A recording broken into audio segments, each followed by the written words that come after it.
Okay, good morning. Good morning from Los Angeles, California, anyway. And wherever you are in the world, I know we got people in Europe, and Jovan and Kuwait may end up watching this as well. So, good afternoon, good evening to some of the folks around the world. Ashik in Bangladesh, I think, is going to watch this recording later as well. So we have people from around the world. As you may know, I have clients I've taught in 28 countries so far, 28 countries and counting, thousands of people. But great to have everybody on. Got a nice big group here. We're going to have a great group meditation. You know, we're going to meditate together as a group. Who just joined? Somebody just called in. Jason. Oh, Jason, great to hear your voice, man. Great to hear your voice. Awesome. By the way, just one last logistical thing.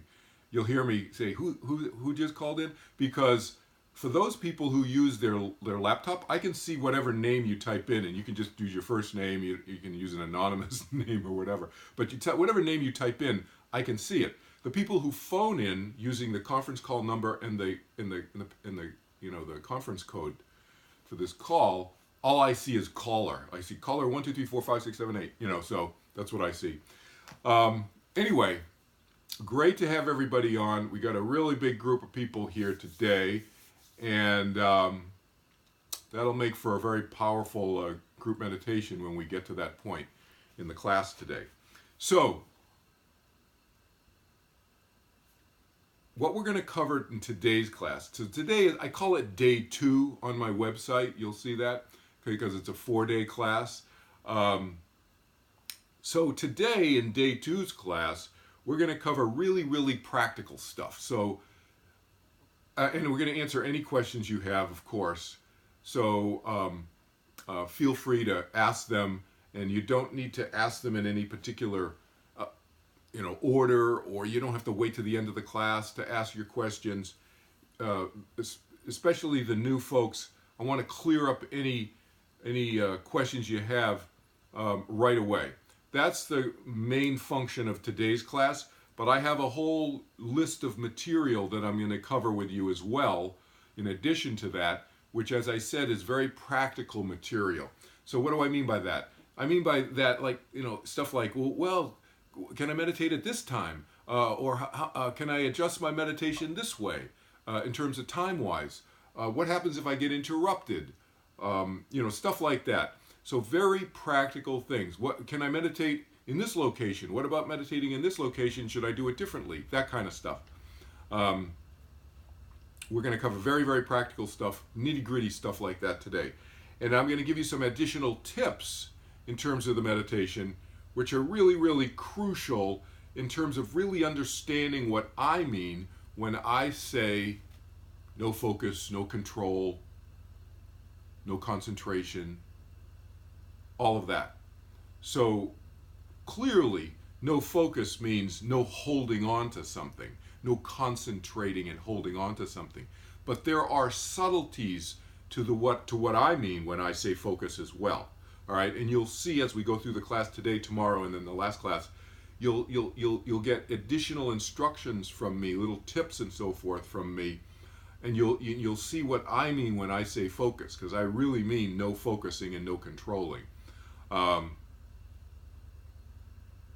Okay, so that's the class today, and then tomorrow's class, I'm going to get into much deeper dive into what goes on during your meditation. Now, obviously we're going to talk about that every class, today included, but I saved some of the material for tomorrow's class, because by tomorrow's class you will have almost like doubled your meditation experience by then. In other words, you will have meditated 2 or 3 more times before we get to the class tomorrow.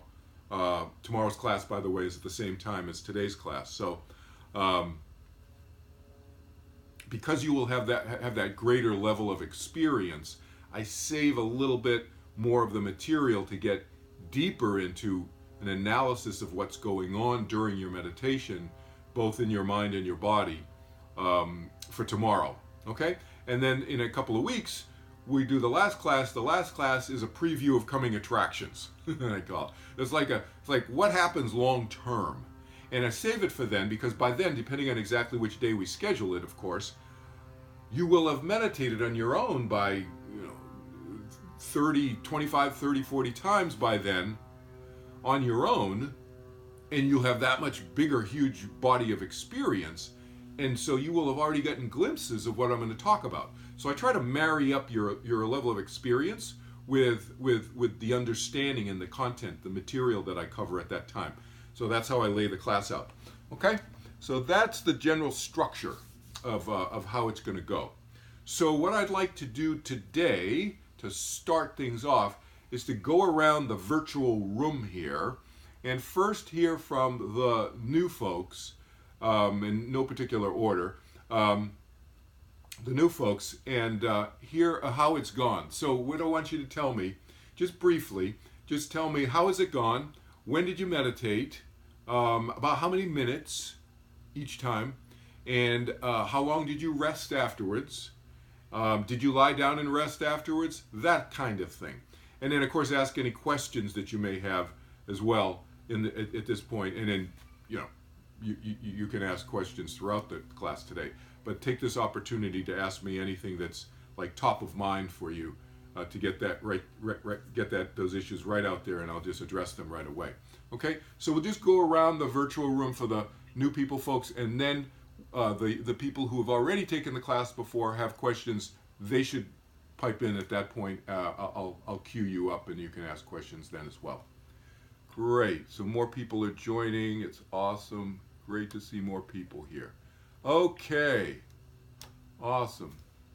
Sharon's on. Awesome to see you, Sharon. Okay, so the new people. Who wants to go first? The new people are the people I taught yesterday. Okay, go ahead. I heard somebody speak up. Is that you, Patty? I'll go first. Yeah, go ahead. Can you hear me? Yes, can hear you loud and clear. Yeah. I meditated last night for about 15 minutes, and it actually made me fall asleep. That's great. We'll talk about that. Go ahead. Keep going. I had a question. Today I noticed that the sound was popping into my mind. Yeah, outside of your meditation time, you mean? Yes. Yes. Great question. Okay. And did you meditate this morning also? I tried to. I had a little thing going on, so I wasn't able to fully do it. Yeah. Okay. We'll talk about that too. Okay. Because the issue of what's a complete meditation and what's not, that all of that, the flexibility with that. Okay. We'll talk about that too. So we got several issues going on. So make sure I cover them all. Okay. Any other questions, Patty? No, that was the big one. The sound just coming through. Yep.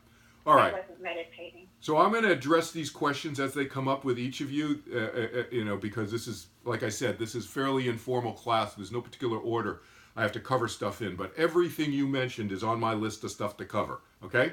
So, the sound popping into people's minds. So if that happens, it's very, very common in the first few days when I first teach you. It pops up into the mind outside of your meditation time. You're driving down the street. There's your sound. It's like, what? Am I supposed to meditate? Is somebody telling me? Is this a sign from God that I'm supposed to be meditating? No. It's just like a new thing that's popping into your mind because it's just like, back when I had an office job. Mike knows me a little as a mutual friends who knew me from my previous law firm world, but I had to go in a suit and tie and and I had dress shoes every day, and I had my work uniform, so to speak. I go buy new pairs of shoes. I go buy a new pair of shoes, Patty, and what do you think I'm thinking about all the time? Well, I better not scuff them. Oh, I got to get in my car. Oh, don't hit the door. Don't bump my new shoes on the door jamb. And so I'm thinking about my shoes all the time because it's a new thing, right? Same thing with your sound. right? But after a while, it's like I'm just getting in the car, I put my shoes on, get in the car, it's like no big deal, I just go. It's just shoes, right? But and you get used to it after a while.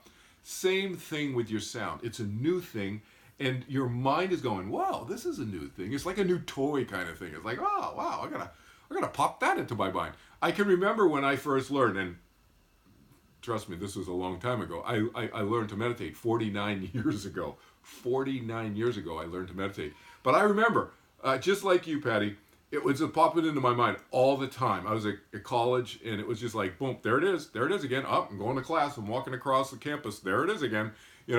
It's not a sign to meditate every time you see. It's like I would have been meditating like 30 times a day. It was like crazy. So it's just new thing. No big deal. So again, what have I said to you since the beginning of the class? No forcing, no control. Same thing with the sound here. If it pops into your mind outside of meditation time, do not force against it. Just continue doing what you're doing. Driving down the street, walking across campus, whatever. You continue what you're doing, and your mind will go where? It'll go to what you're doing. That's where your attention will go. So it's no big deal. It's not a problem at all. Sometimes, here's a variation on this, so I may hit off somebody's question here. Very often, I'm lying down and resting afterwards, and sometimes when you first learn, if you're lying down and resting after your meditation, the sound will pop into your mind during the rest period, or even if you're sitting. It doesn't matter if you're lying down or sitting, but it'll pop into your mind right after you finish. That's very common also. So again, no forcing even during the rest period. So what does that mean? Here's the tip, very simple tip. Move. So if in the rest period, I'm sitting here, and those of you can see me, I'm sitting here meditating, got my eyes closed. I just finished the meditation part, the technique part. Now I'm doing my rest period. Sound pops into my head, so I'll go like this. I'm just moving my hands, I'll just move, or I'll massage my legs or shoulders, something. I just move a little. And what does that do? It automatically, without any forcing, it automatically takes your attention off of whatever you're thinking, in that case, the sound, and it puts you onto your knees, because that's what you're massaging right now. You're rubbing your knees. Okay, that's what happens. All right, very naturally. So that's a very simple tip. All right, what else did you ask, Patty? Did that handle that question, by the way? Yes. Okay. Yes, it did. Okay, what was your I wanted to talk about flexibility, because you said this morning you couldn't complete the meditation, or whatever the words you used. Here's the thing. If we get interrupted or something happens or whatever, the underlying principle here, the underlying rule that I'm teaching you here, the way I teach this meditation technique, is flexibility, flexibility, flexibility. That's the rule. Flexibility rule. So what does that mean? That means if you don't have your full 10 to 15 minutes to do your meditation technique part, and your 5-minute minimum rest period on the back end, which is total time 15 to 20 minutes, you don't have that, that's okay. Cut it back. Cut back your meditation time, not your rest period. And I'll tell you why in a second, why not to cut back the rest period. But you cut back your meditation time to what? To whatever you need to cut it back to. So if you only have, let's say hypothetically, you only have 10 minutes instead of your 15 or 20, then you would meditate 5 and rest for 5. That's easy, okay? What if you don't have even 10 minutes? What if you only have 7 minutes and you woke up late or something happened or whatever? You got to get to work. You only got 7 minutes total time. You got to get going. By then you got to be hopped in the shower, or maybe you already took the shower, and by then you got to you're dressed and you got to get out the door in 7 minutes or whatever. Okay. Then you would meditate 2 minutes, and rest for 5. Maybe 3 minutes and rest for 4. You can be a little flexible on the resting period, but not too flexible.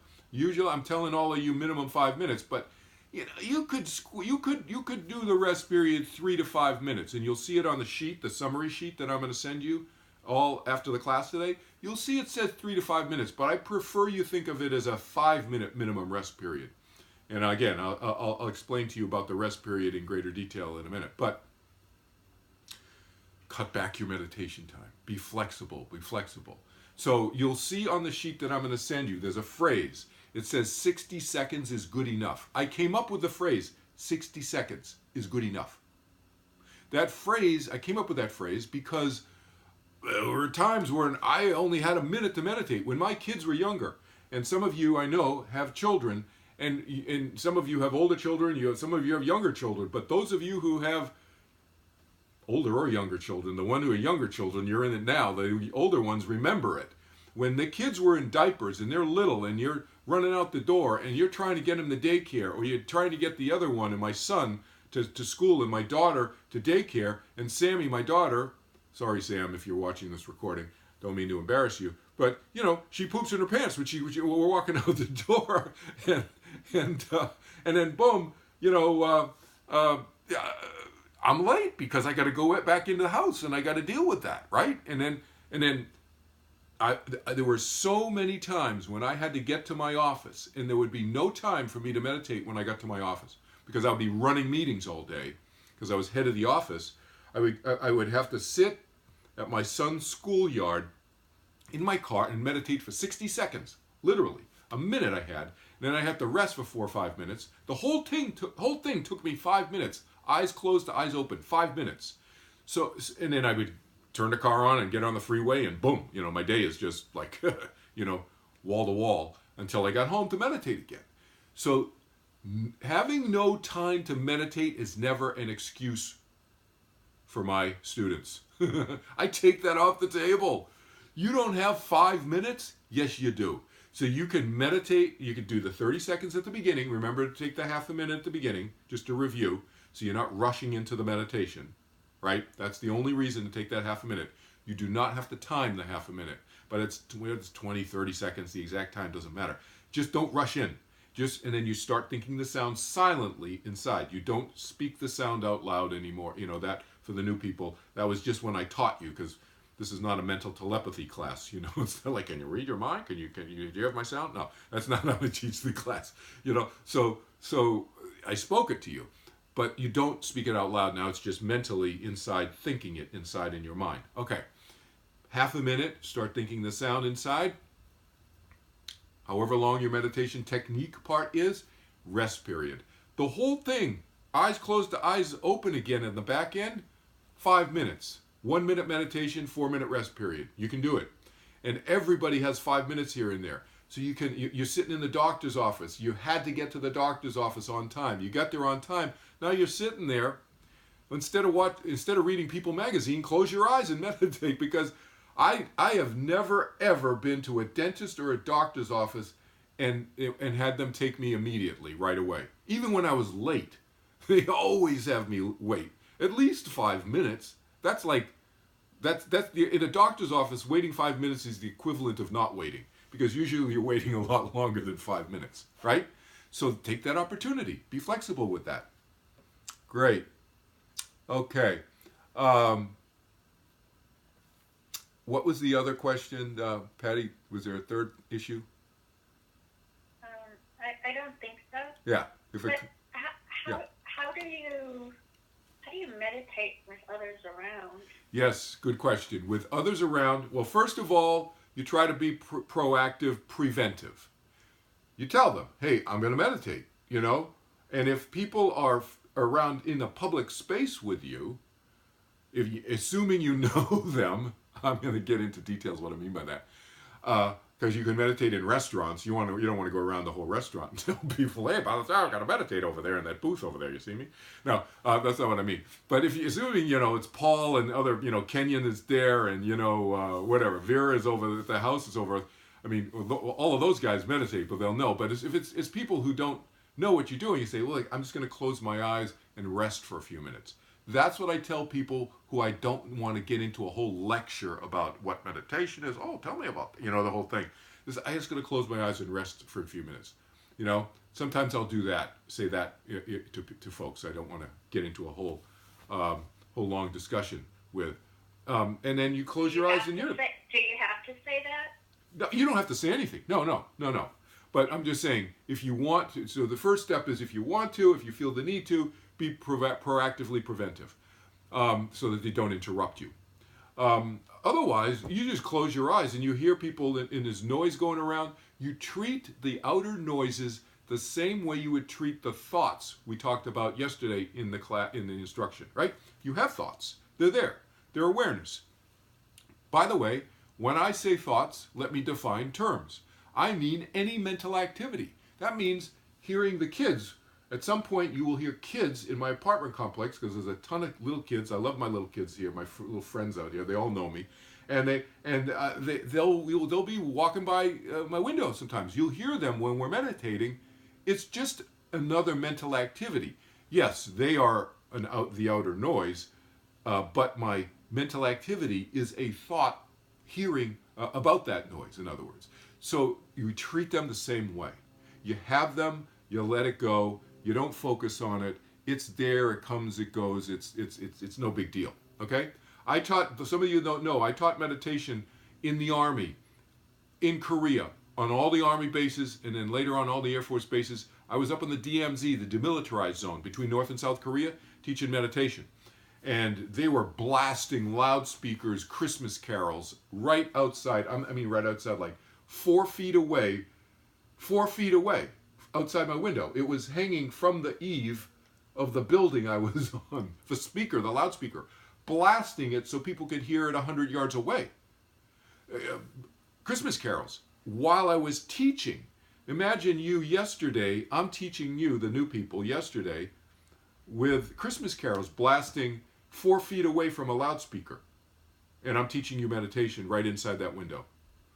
So it wasn't a problem, you know? Did they hear it? Absolutely. Okay, does that help, Patty? Yes, it does. Excellent. Great questions. You're welcome. Who wants to go next? The new people. How about Lilia? Lilia, there you go. Cool. Okay, this is my very first, I'm a novice at meditation. I did my first meditation with Cal. It was incredible. The second time I did it was this morning, and I probably meditated about 15 minutes and rested about 6 minutes. It wasn't as powerful or concentrated as it was with Cal, but I was fine. And what I like about this is the flexibility part, because I'm not stymied by something complicated or I have to over-focus, because I'm constantly over-focused. So this has slowed me down, and there's a visceral effect for me. I mean, it's like a mind-body connection now. I was missing that before this process. And though it's only been 2 times, I got a lot of feedback that's for great. my personal self, which is very good. So I thank you for that.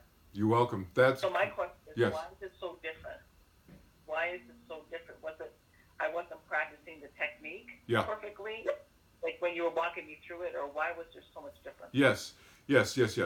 So this is a very, very common experience. Why was it different, Lilia is asking. Why was it different yesterday when she meditated with me in instruction versus today, this morning, when she meditated by herself? And why did it feel different? For several reasons. One is that it's always going to feel different for all of you all the time. It's very, very rarely going to feel the same or that similar from meditation to meditation. Why? Because your neurophysiology is always changing. Your hormone, your blood chemistry, your brain chemistry, always is changing. And as long as we're in physical bodies, and we all are in physical bodies right now, everybody who I can see anyway who's on the class, in the class right now, are in physical bodies. And that physical body that we have, we need to take care of, because it affects our emotions and our mental state in many, many different ways, as you all know, as human beings. And so that neurophysiology is changing radically every time you sit and do this technique. Many of you know I was one of many, but maybe there were 50 or 75. I'm not sure how many of us. But I was one of a number of test subjects in the very first medical studies ever done in the United States on meditation in 1971.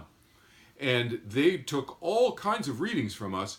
And there was one part of the experiment which I actually opted not to be part of. I don't know. I was pre-med, but I changed from pre-med, and probably good that I did, because sticking catheters in me, it was not a thing for me. I like, it creeped me out a little bit too much. But thankful to my other friends, Mitch Posner, who was on the cover of Scientific American magazine when they published this in 1972, is a picture of Mitch like this. Those of you can see me.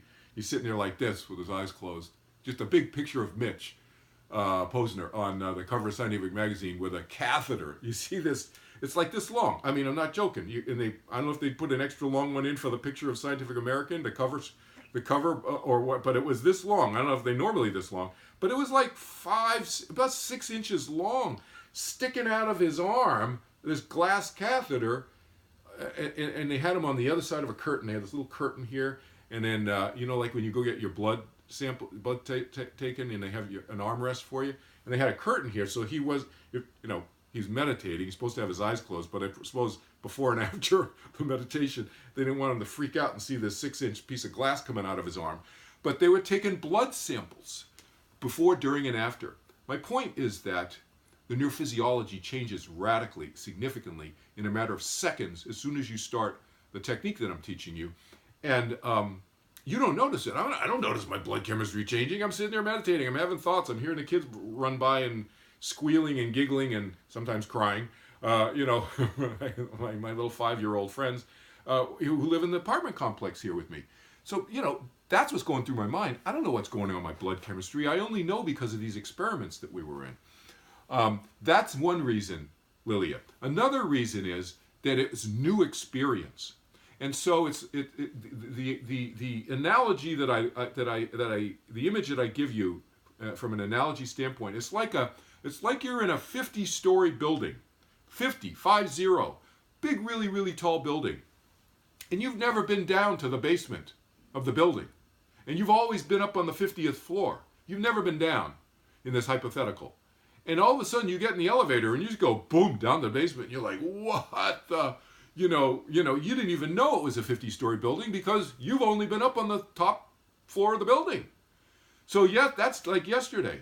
And then today you kind of go, oh wow, I've been in this elevator before, and then it's like, and you kind of go into the same place, generally speaking, but it's like it's not a new thing anymore. So the contrast, that's the idea. The idea is that the contrast is not so great. So then you think, oh wow, you're still in the same elevator. Now after a while, you get in elevators, and those of you who've been in many buildings, and I think probably everybody has probably been in an elevator at some point in their life. Maybe not Mike in Hawaii as much because he's on the beach all the time. But I'm just joking with you, Mike. But it's not a big deal. You get in the elevator, it's like, oh boom, it takes you places. But the very first time. The first few times, it's like, wow, that's another big element going on here, Lilia, okay? So as you get used to this more, it's actually a good sign, because what it's showing is integration. Integration. Your nervous system, your mind, body, spiritual, emotional system is integrating this. This is not a new experience for any of you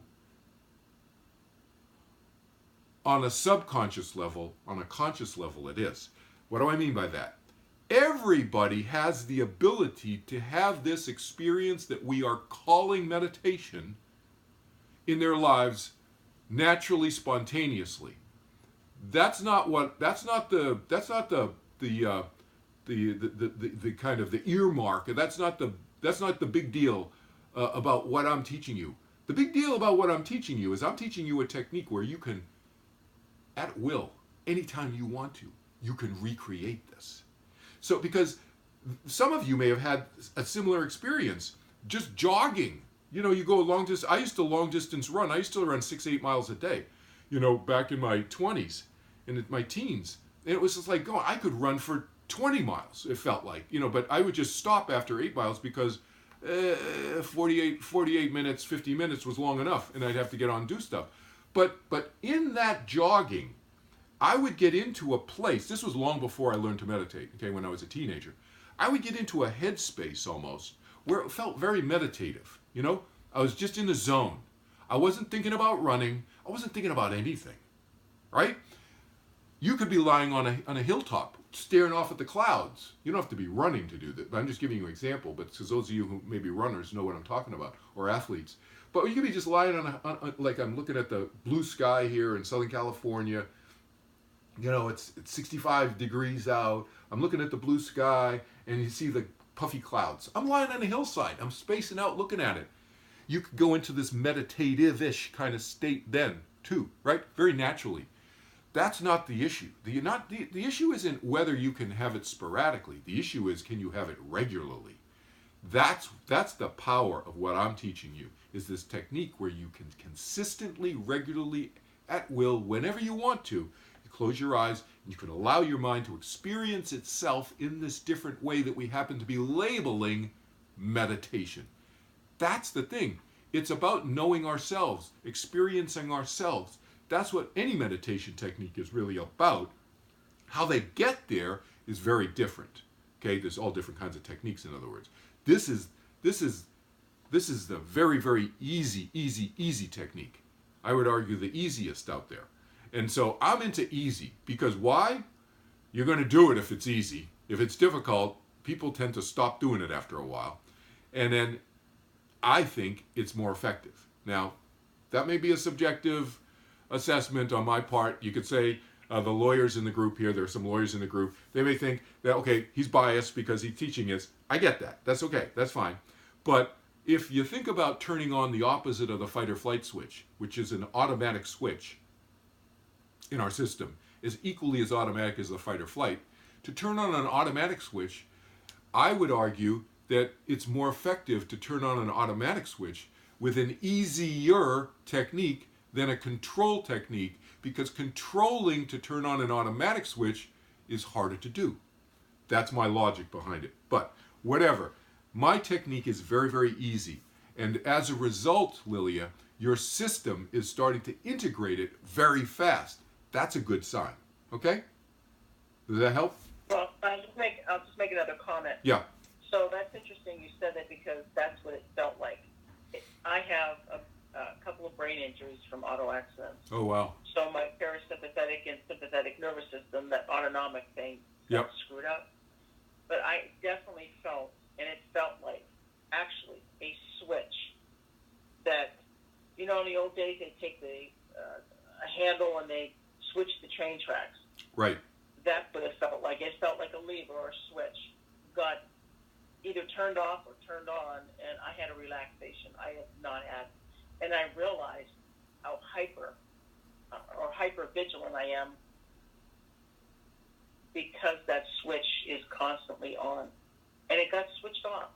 Yes. And even after meditation, for maybe 2 hours afterwards, Cal, I was in a complete state of relaxation. It was like a whole new experience for me. That it actually was bringing confusion, because I didn't need to, you know what I mean? It was like I was so slow and calmed down, which felt well, but I actually had some state of confusion afterwards, because it was hard to maneuver, you know, my next thought. Yeah. I don't know if anybody else has gone through that, but it's okay. It's a good process for me. Yeah. So I found it very beneficial. That's great. So that confusion will go away. That confusion is because you're still in this integration state, and it'll take probably a few weeks before it fully integrates, because it's a new experience for you. Not just the meditation, but the effect of the meditation that you're describing is also a very new experience for you. And so your whole system, and like, how do I, you know, I'm making my eggs, and I'm so calm and making my eggs. It's not like a normal experience for some of us initially. And as we get used to it, acclimated to it, then it just becomes part of a normal fabric of how we're living. To your point, the experiments that I was in 1971 that were published in Journal of American Medical Association, JAMA, and then in Lancet. Those of you who are in the UK, I have clients in the UK. Lancet is the medical journal in the UK. Herbert Benson. He's a cardiologist. He's got to be pushing 90 now. I'm not sure. But Herb started the Stress Management Center at Beth Israel Hospital in Boston, Massachusetts. Those of you know it's a very well-known, prestigious hospital in Boston, Beth Israel. But what the experiments that I was in with him, we were at a hospital that got absorbed by Mass General, but was called back then. It was called Boston City Hospital. And Herb Benson, anyway, did the experiments on us on this meditation technique that I'm teaching you, which I've a variation of it, which is I've made much easier and taken the cultural stuff out of, as you know. But Herb called what you're referring to, Lilia, he called it the relaxation response. That's what Herb called it. So, just kind of supporting what you're saying there. Great, thank you. Sure. Who wants to go next? New person. Hi, Cal. It's Ernestine. Hey, Ernie. Yes. Hey, I tend to have a stress response, and we had some stressful situations going on at our home yesterday. And after the meditation, I really experienced, and I kind of explained to you, I felt like I came into my body again. I have definitely been described as somebody that's an overthinker, thinks too much, and people have described me as OCD on certain things. And I've been kind of letting go of that. And then when it comes to interpersonal conflict, or when somebody wants to hold me responsible for something not going correctly, I can switch very easily into the fight or flight gear. It's very traumatic for me to experience that. And feeling like I'm being immediately held responsible for fixing somebody else's emergency right that minute. And yesterday, at the end, I had a physical, like what you're talking about, a settling, and I felt like I just kind of came home to my own body, and I wasn't feeling well, and I could feel the way that my body was responding to not feeling well, and that it was working with me, not against me, to feel better. And I've never really had that experience before. So that was neat as a nurse, to feel like I was letting go and not forcing feeling better. And then I felt better by the end of it. And so there was a point when you told me it's okay to cough if you need to cough. Right. And that was very freedom. It just gave me a lot of freedom to do what my body needed in the moment and be comfortable within my body. And by the time, I just kind of felt like I settled in like a snuggie blanket without having a blanket. Right. That's great. Great, Ernie. That's great. Excellent. Yeah. Any questions? Anything? No, it was a nice experience, and I wanted to. It was just really nice to be able to get up and handle a stressful situation without feeling like I was rushing, or that I had to meet everybody's demands in that moment. That I could just kind of take a step back and really think through the situation and do what needed to be done and communicate appropriately, so that it didn't continue. And it was just nice. It was really nice to not have that kind of go all over the place, right. The way that it can when you're dealing with teenagers. So yeah, that was nice. Yep, I remember when mine were teenagers, and the teen years. Those of you, I know there's several others who have teens on the call, and it is a challenging time. And whether they're male or female, and whether you're the mom or the dad, it's everybody has their unique situations. It's definitely a challenge. And even with my daughter, who is very easy child, notwithstanding the example I gave earlier, but she had her issues with, especially between her and her mom, and they worked it out, and everything's great now that she's 24 years old. So those of you who have teenagers, don't worry. I'm giving you hope that male or female, boys or girls, teens, that when they start regaining their sanity when they're in their early 20s, and so you just got to make it through this kind of gauntlet right now. Those teen years. Isn't there some Mark Twain quote about Samuel Clemens? Mark Twain quote about when I was I don't know. I can't remember. Somebody else may pipe it up, but it's like something about when I was a teen. You know, he thought he knew everything. You know, whatever. I can't remember the rest of it, but whatever. You know what I'm talking about. You kind of they kind of have a perspective, is the point he was making. Twain was making. Once you get to be like around 21ish or something like that. Good to hear. So here's my takeaway, Ernie, to make a comment on what Ernie just said to everybody, is that what's the point of this meditation? It's to prepare us. It's to help us after our meditation. You'll see and you'll note that in my classes about meditation, I spend very, very, very little time talking about experiences that you have during your meditation. Because as I already said earlier today, it's the neurophysiological causation of all these different experiences that we could potentially have during meditation is vast. And so going and analyzing all of those different experiences on a very micro level is not really helpful. And actually, from a teaching standpoint, it's misleading.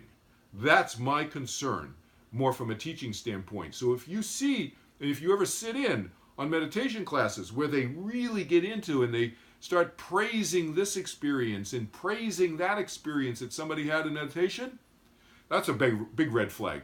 That's a meditation teacher who doesn't really fully understand the breadth and depth of the mind and the perspective that the student really needs to have in terms of understanding that. So I spend very little time analyzing experience because experiences can be all over the map. And they're just experiences. All right? I want to tell you a story about a teacher who told me a very simple instruction. And I'm just going to, I know I want to get to Mike. Mike in San Francisco. Not Mike in Hawaii. Mike in San Francisco and Karen in a second. But let me just take a quick break and talk about this simple instruction I got from a teacher of meditation many, many years ago. So here's the background, real quick. There's a longer version of this on that 25-hour, page, website page I told you about earlier. That's on my website.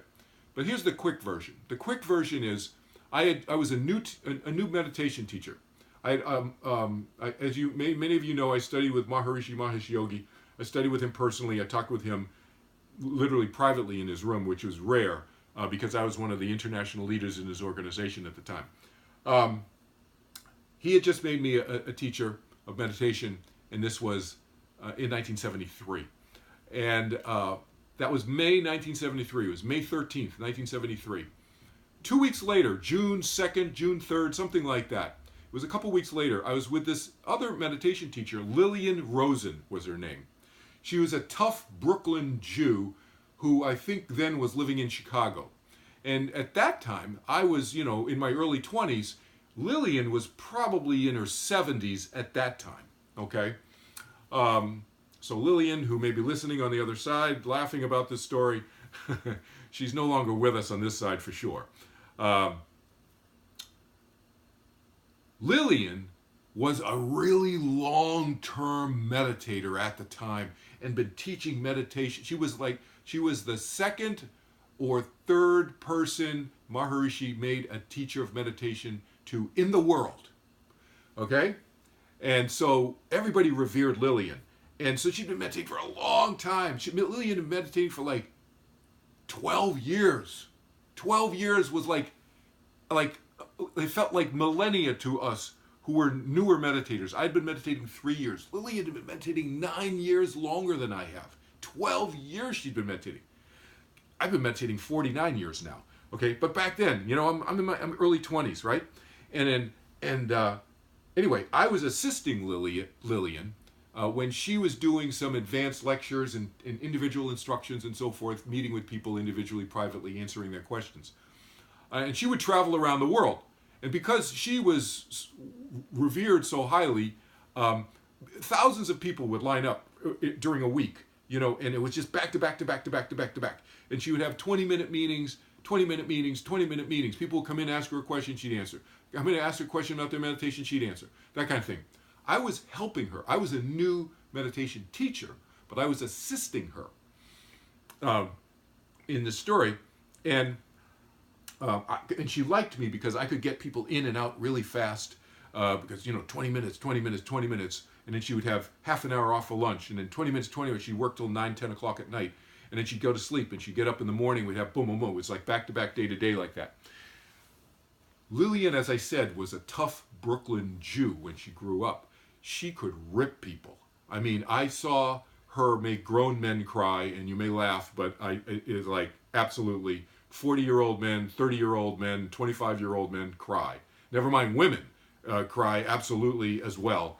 But I mean, she would make like these tough guys. I mean, and I have a friend, Jeff, who I was telling this story to maybe like, you know, last year. I was telling him recently. He said, "Oh yeah, Lillian made me cry." He told me. Anyway, some of you may meet Jeff someday. He's an old meditation guy too. Anyway, in this story, I had a little break because somebody canceled last minute. And a little break. Lillian had a little break, and so I brought her a lunch. She had a little extra time for lunch, and so I said, "Lillian, can I ask you a question?" So she said, "Yeah, sure, Kel, sit down." So I asked her, and here's what I said to her.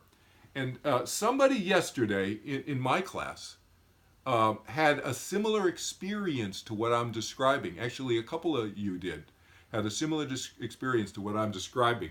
And so pay attention closely to what I'm saying now, okay? And what Lillian instructed. I said to Lillian, keep in mind, I've been meditating about 3 years then. I was a new meditation teacher of like 2 weeks. Okay. And I said, Lillian, when I close my eyes and meditate, every time I meditate, I close my eyes, I am filled with light inside. I am filled up with light. I feel completely at peace. My heart, it feels like it stops beating. I'm so relaxed. It just like shuts off. Obviously it's beating a little bit, but it's imperceptible. And I'm flooded with light inside, and I feel so expansive, like huge, like I feel like I'm across the universe all at once. I said to her, something like that. Lillian said these 12 words to me that I've been telling my classes ever since. She said these 12 words. Kelvin, I think you may be liking that a little too much. 12 words. Kelvin, I think you may be liking that a little too much. That's all she said. And I said, Lillian, thank you. I left the room because, I wanted to leave her, let her be with her lunch. And I thought, wow, what was she telling me? She was telling me a whole bunch of stuff. The experiences you have during meditation don't mean anything in terms of anything. Do not judge yourself or where you're at based on your experiences during meditation. They can change. That's what she was saying in that simple 12-word admonition to me. She was also telling me, don't favor even experiences you really like during your meditation, because that is a subtle form of forcing. This was how she instructed me to instruct you by saying those 12 words. All of these different instructions came out of me, out of my mind, when I had this aha when she said those 12 words to me. It was like, wow, it's not all about that. So because I had been to meetings with Maharishi, people got up to microphones at 1,000 people in the audience. 1,000, it was like normal. 1,000, 1,500 people in an audience. Get up to 3 or 4 microphones, describing their experiences. What was Lillian telling me? It's not about that. It's about knowing oneself. That's the language that I use now. It's about knowing ourselves and connecting with ourselves on a deep level, regardless of experience. That's what this is all about. Okay? Remember that. Okay, Mike or Karen, so you want to go next? San Francisco, Mike? Karen, so go ahead. Sure, I can go next. Yep. Hi. into that. I'm really grateful that you just sort of shared that little piece, and you sandwiched in the middle of it an amazing experience that you had. So sort of kind of funny that I haven't had the experience thus far. I did the meditation again yesterday, a second time, as we had talked about and you had mentioned, and then I did do it twice today. And I did also listen to your audios. But I have not had anything similar to what you've had, or even some of the expanded experiences it sounds like some of the other new people have had. And so for me, it's just been kind of putting my hand on my chest and being compassionate and saying, you do the drill. It's, Exactly. it's not, again, about the experience. It's Exactly. You do the drill. That's right. I think for me, I identified several times with a couple of the different new people in the fact that, I have been in fight or flight since I was 3, in response to a trauma that occurred. And then basically the way I describe it, as I described it to you, is somebody flipped the light switch on and then took a hammer and busted the switch so that it can never be turned off. So that's where the compassion, I think, comes for myself, in remembering that it's been decades and decades and decades and decades of that. And yet, at the same time, the fear of going into the expansiveness is part of, I think, what colors my experience. I haven't sort of had that white light, expansive feeling at the level that I was feeling from your description of it since I was about 6. So I know that I want to let that in, and I know that it's available. And I also know that it's going to take me a little time. Yes. And that's okay. Yes. And that's okay. Yes. Absolutely. Very good point. I'm glad you said everything you said, because we want to bring balance to the discussion. And I want everybody to understand that this is a process, like you say. And so everything is gradual, incremental, and so forth. And and so this experience of white light. Can I say? Yeah, go ahead. Yeah. And I just want to add one thing, and that is what is hitting me, very, very strongly, is for the first time in a very long time in my life, as I was listening, I was very happy and joyful for their experiences, but I was also not comparing, and just great, very much accepting this technique that you're giving me as a way to begin to understand myself better. And that really is all I want out of it. Understanding ourselves better, to me, is, people talk about, what's the life purpose? What's the meaning of life? You want to distill it down to one thing? I would say it's that. It's learning more about, or knowing more of who we are. That's the way I look at myself anyway. And, I can't speak for others. But that's it. That's it in a nutshell. That's the important thing. That's what it's all about, Karen. So it's incremental, as we said.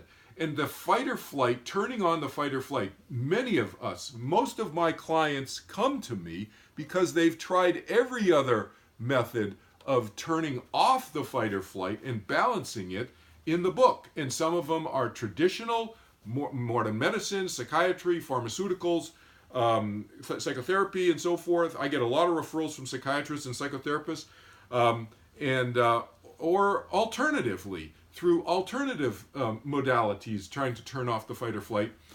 The bottom line is that takes time before the system, our nervous system, gets fully acclimated, back to points that we talked about earlier today in the class, fully acclimated to the regular turning off of that fight or flight, and not triggering it to turn on so regularly, inappropriately, while we're in the traffic jam, or in the long bank line, or at the supermarket and got to check out, and there's like a zillion people, and we got to go pick up the kids at school or something, whatever. That triggering is normal, and we want to make it abnormal. That we want to make it's too normal. The triggering of the fight or flight is too normal in inappropriate situations. We want to make that an abnormal experience. In other words, not triggering now when we're standing in the long supermarket line. So but that's a gradual incremental shift that takes place when we have been triggering the fight or flight for so many decades, some of us, okay? I didn't articulate this to me myself when I learned to meditate when I was a teenager, but that was what was going on in me. I didn't realize it at the time. I realize it, now retrospectively, I realize that's exactly what was going on with me. My anxiety and so forth in school and so forth. I was triggering the fight or flight way too often. Didn't know. Okay? Other people want to share any questions or experiences they want to add or anything? There's a whole bunch of people on the call now. We've got about 15, 20 people on. Anybody else want to say anything? You don't have to. If you have questions or anything. Okay?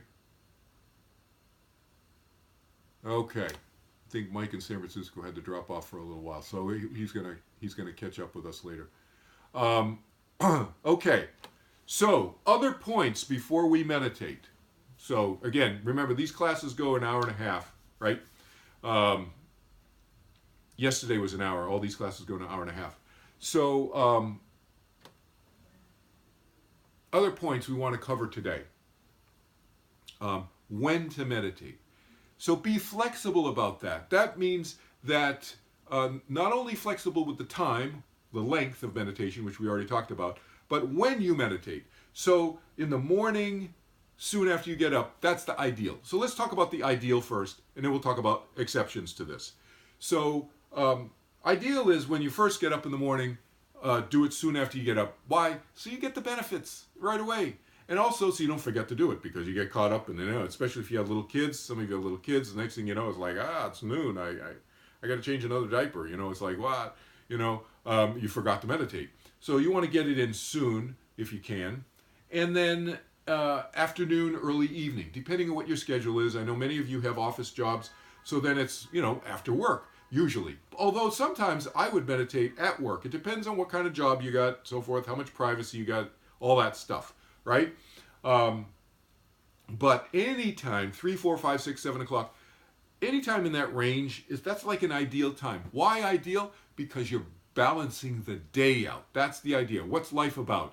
Life is about balance. Same thing here. We want to balance our day out. We got a meditation in the morning. We balance the day out with a meditation 3, 4, 5, 6 o'clock before our evening's activity. And we go to sleep at 10 or 11, 12 o'clock, whatever it is. So we balance the day out. That's the ideal. Exceptions to that is anything goes. Anything. Flexibility principle we talked about. So that means, hey, I just literally, I couldn't even do a 5-minute, couldn't do a 2-minute meditation before I had to run out the door this morning. And then, then it's 11 o'clock, 10 o'clock, 12 o'clock. My father used to meditate right before he ate his lunch at work, sitting at his desk at his office.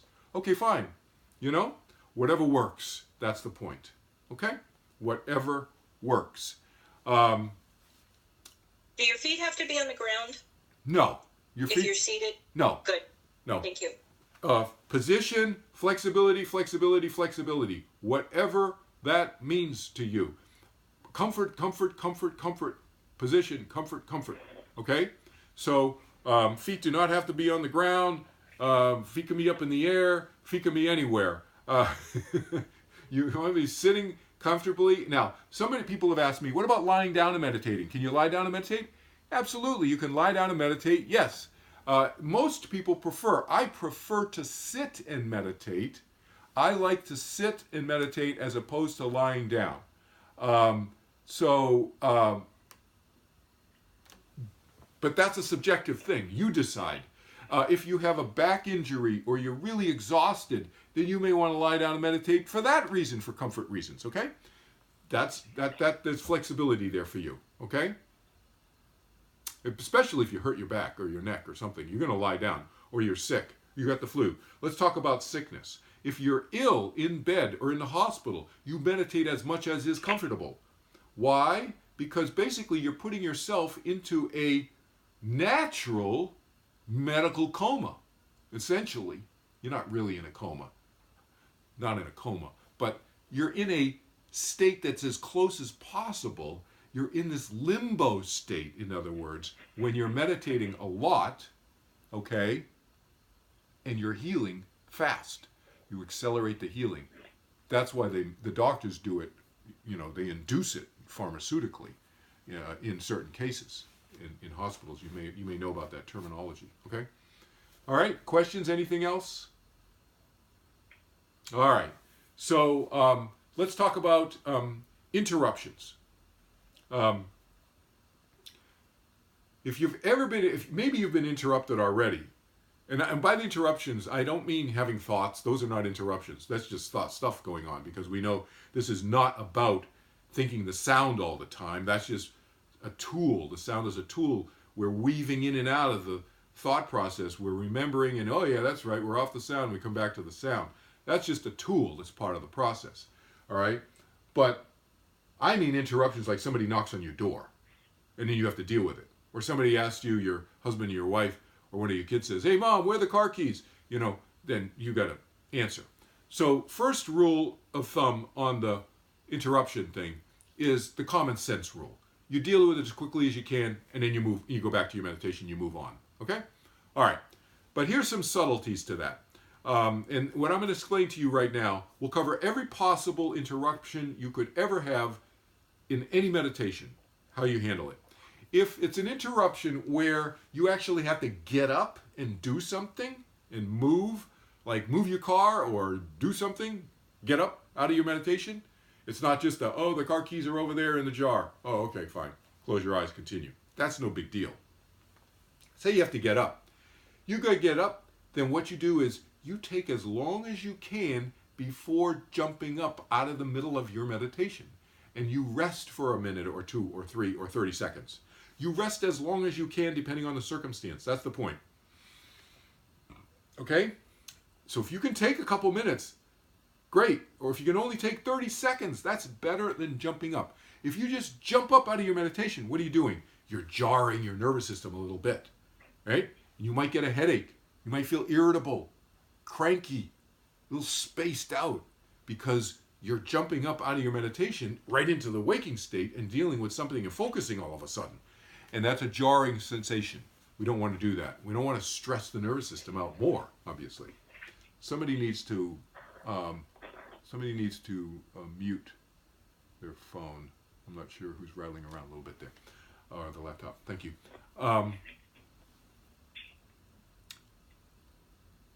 The other interruption situation is emergency, though. What if it is an emergency? What if your fire alarm goes off? What if somebody knocks on your door and says, hey, can you take my kid, help me get to the hospital because my kid has an emergency or something, needs some stitches, cut his finger or something. Then you jump up and you deal with it. You get them to the hospital, and it may be 20 minutes, 30 minutes later at the hospital, or after the fire alarm goes off, is done or whatever. It's like, maybe hopefully it's a false alarm. It's 20, 30 minutes later. Now you can go back and sit down either in the hospital reception room or back in your apartment or your house or something. Okay, great. Close your eyes as soon as you can. 10 to 15 minutes, just rest. Because you've jarred your system by jumping up out of your meditation. You want to allow the system to settle down again and just smooth out the rough edges. That's what that will do. If you want to meditate, you can meditate. You can do that, even if it's 20, 30 minutes later after this big, long interruption. That's okay. But at least you got to close your eyes. Maybe you got a phone call, and it's like a phone call that you got to take. It's an emergency phone call that you got to take. It rises to that level. So you take it, but it's interrupted your meditation. In other words, you can't just let it go to voicemail. This one is like, oh no, I'm waiting for a call from my sister. I got to take this. Then you take it, you close your eyes, and you take 10, 15 minutes with your eyes closed at least. You have to do that. Otherwise, you will often get a deferred headache, or a deferred spaced outness, or a deferred, that's not a word, I just made it up, I know, or a deferred, like feeling just cranky. And you go like, why do I feel cranky? It's like the middle of the day. Because you jumped up out of your meditation and you didn't go back in and let things smooth out. Okay? Very, very important. Questions, anything so far? Before we meditate? Okay, the last thing I want to tell you before we meditate is this. The value, the importance of the rest period. Huge. What did I tell you yesterday? It gradually come out of your meditation. That's all I told you. Okay, here are the underpinnings of why it's so very important to take a long enough rest period. Minimum 5 minutes, I tell you. Okay? Because it's like landing an airplane.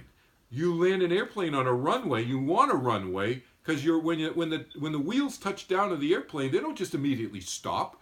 The planes keeps going down the runway. It takes, 800, 1,000 feet, 1,500, 2,000 feet, depending on how fast the plane is coming in and what the weather conditions are, and if the runway's wet, all this kind of stuff, these variables, but it takes a long enough runway.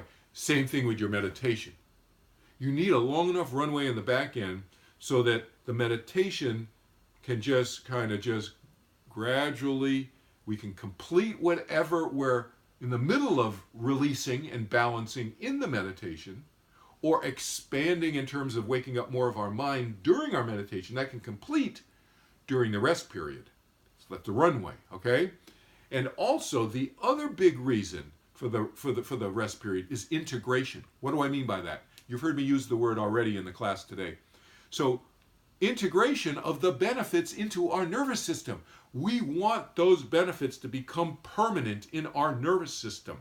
So the rest period allows an integration period, so it's not contrasting with our waking state. So it gives us an interim kind of transition period. The resting period is an interim transition period between our meditation and our waking state. And that allows an integration of the benefits to occur. Well, that's what we want. We want the benefits to become permanent in our nervous system, so that the benefits that some of you have started to describe experiencing, of feeling more at peace and dealing with, being able, prepared to deal with the stressful situations in our household that may arise from time to time, or whatever the experiences you're describing, that will last outside of the meditation time longer. That's why the rest period is so critically important. Everybody get that? Hugely important. And if you've ever been to a meditation class, or you ever go to a meditation class, you sit in on a class or whatever, and they don't do a rest period at the end, you take a rest period anyway. And that's a big red flag. The meditation teacher also does not fully understand what's going on neurophysiologically. So I'm not saying you got to go up to the teacher and criticize them. That's not what I'm saying. Be respectful. But I'm just saying, for your own sake, if you're in a group meditation and somebody's leading a guided meditation or any kind of meditation, and you're in the group, you know that regardless of the type of meditation, whether you're doing my meditation or some other meditation technique like that, because there's no conflict between meditation techniques and among meditation techniques. I've taught Buddhist monks my technique, and they do my technique, and then they go to the Buddhist monastery and they do their Zen Buddhist meditation all day. Okay? They all tell me, when they come back and they say they get more out of their Zen Buddhist meditation now after they do mine. Why? Because they expanded the conscious capacity for experience. My technique immediately expands their conscious capacity for experience of anything, including their other Buddhist meditation in that case, or if they're the people are doing guided meditations, I always say do my technique first, then do the guided meditation afterwards. So there's no conflicts. But that's the order you would do that in. Questions, anything at all? Anything before we meditate? Any questions? Okay, so let's meditate. So what I'm going to do with you now is I'm going to walk you through an eyes opening and eyes closing thing that you do not do on your own. This is just something I do when we meditate together. And what's the purpose? The purpose is I'm giving you a really easy start to your meditation. Because if I give you a really easy start to your meditation, then the likelihood is that your meditation will go very easily as well. Okay? Very, very easily.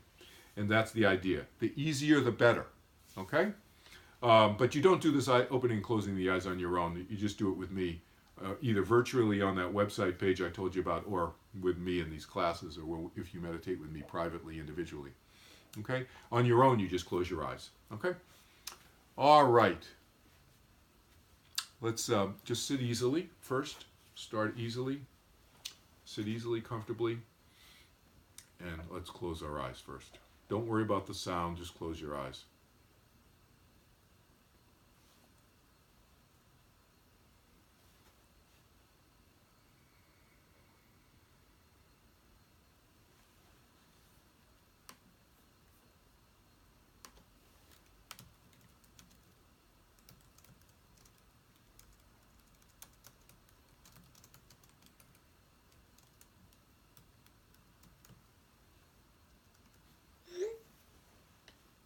Let's open our eyes.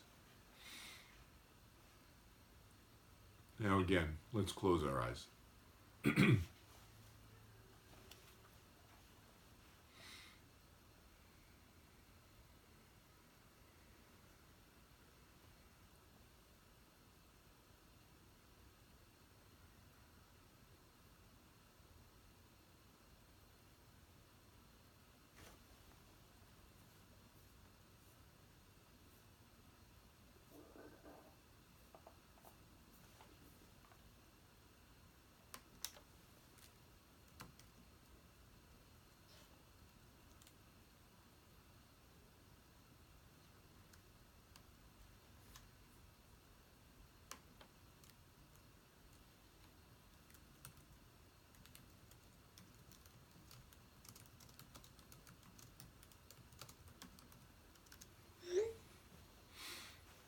Again, let's open our eyes. So, when we close our eyes, naturally feel some quietness inside, right?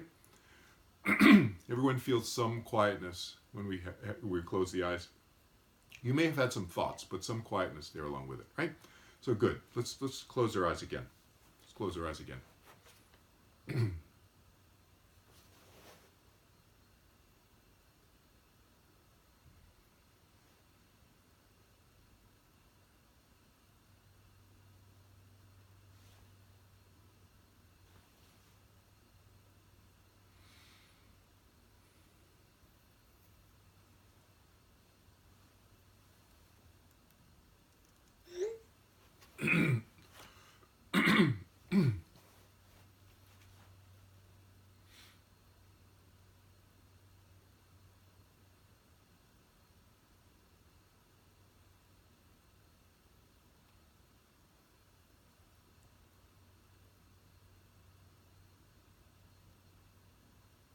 Again, let's open our eyes. Let's open our eyes. So still feel some quietness when we close the eyes. Yeah, everyone still notice some quietness. Yep, some silence inside. Good. So in that quietness, you probably also noticed you had some thoughts pop up in the mind, right? Everyone still noticed you had some thoughts pop up in the mind in that quietness, right?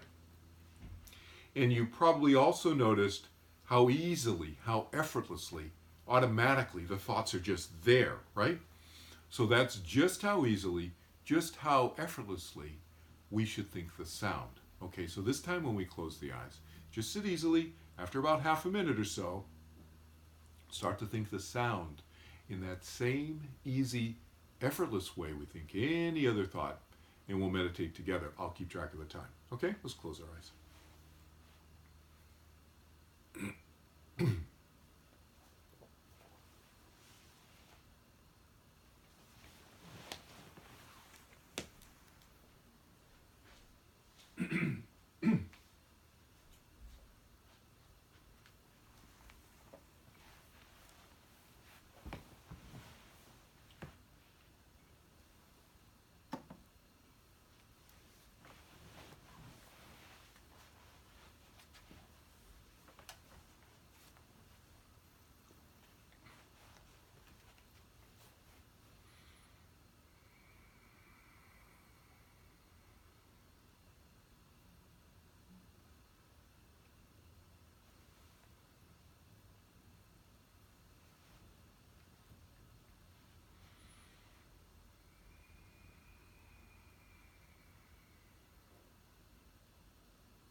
Let's rest for a little while. You can rest for a little while. You can lie down if you like. I'll keep track of the time.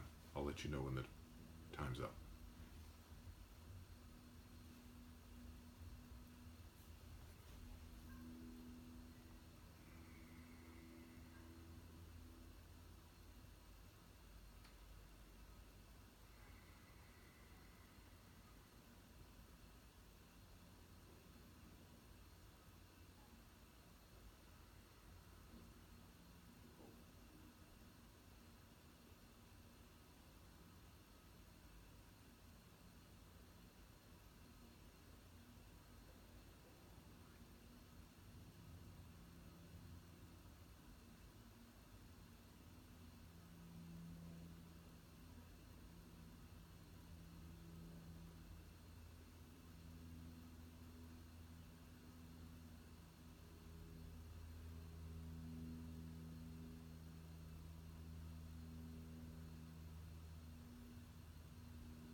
I'll slowly open the eyes.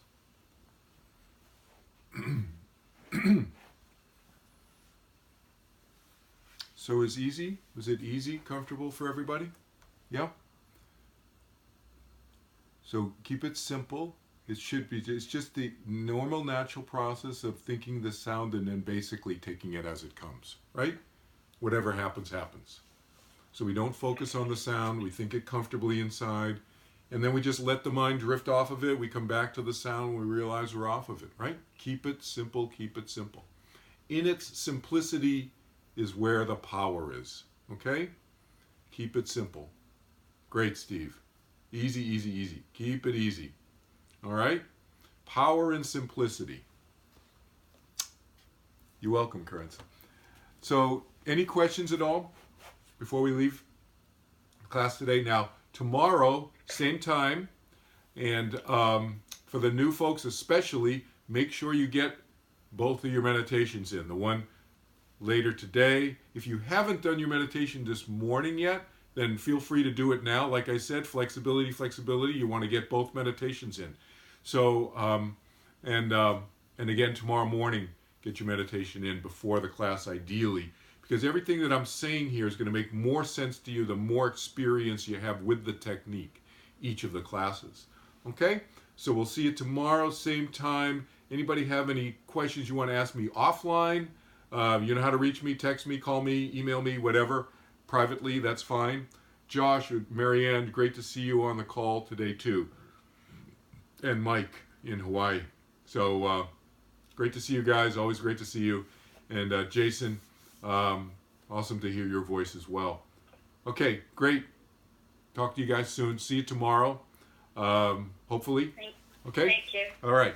Take care. Bye-bye. Bye. You're welcome. Thank you. You're welcome.